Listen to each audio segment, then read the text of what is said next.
Right, earlier this week, the government belatedly put a pause on that funding for UNRWA, the UN Relief and Works Agency for Palestinians, amid serious allegations that staff were linked to the October 7 terror attacks. Now, there's been concerns about this agency for a long time, but that hasn't stopped Australia funneling some $200 million their way over the past decade. But it gets worse with a Hamas-listed terror organisation. Of course, Hamas was listed a couple of years ago. There are concerns that via UNRWA, we have perhaps breached our own anti-terrorism laws. For more on this, I'm joined now by military lawyer, former legal advisor to the New South Wales Police Counter-Terrorism Command, Dr. Glenn Colometes. Glenn, thank you for your time. Take us through this timeline. What do we know? Peter, we've had these terror laws since 2002. Of course, October 7 last year, we saw the terror attacks by Hamas on Israeli civilians.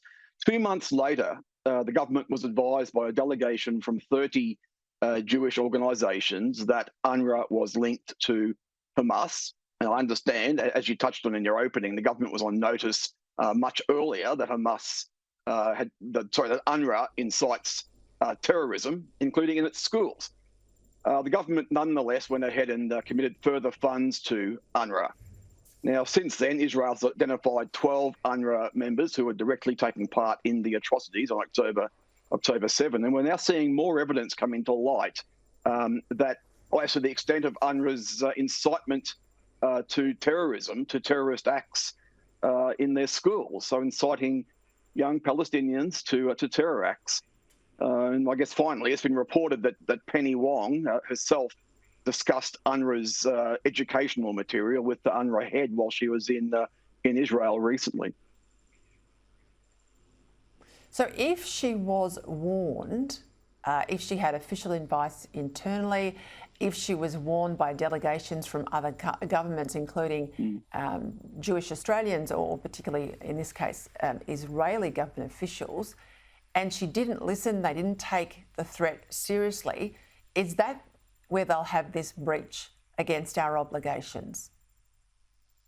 That goes to it, Peter, absolutely. I suspect it's a matter of willful blindness that they were given advice but chose not to exercise due diligence, not to dig deeper and look into the advice, in order to avoid obtaining actual knowledge, so further knowledge of the terror risk.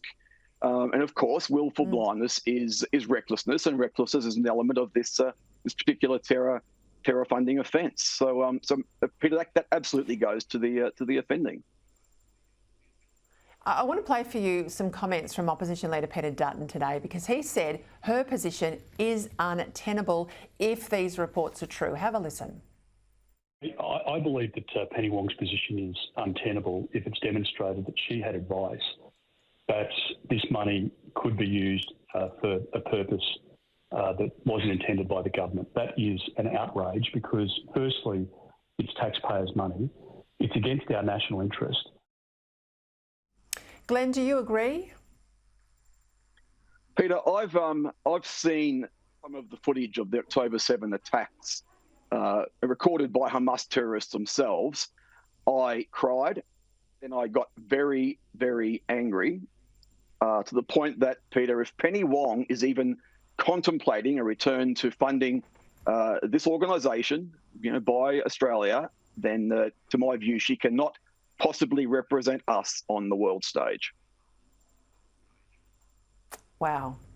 They are tough words from a bloke who is a sober judge in this area. Dr. Glenn Colometes, thank you for your time.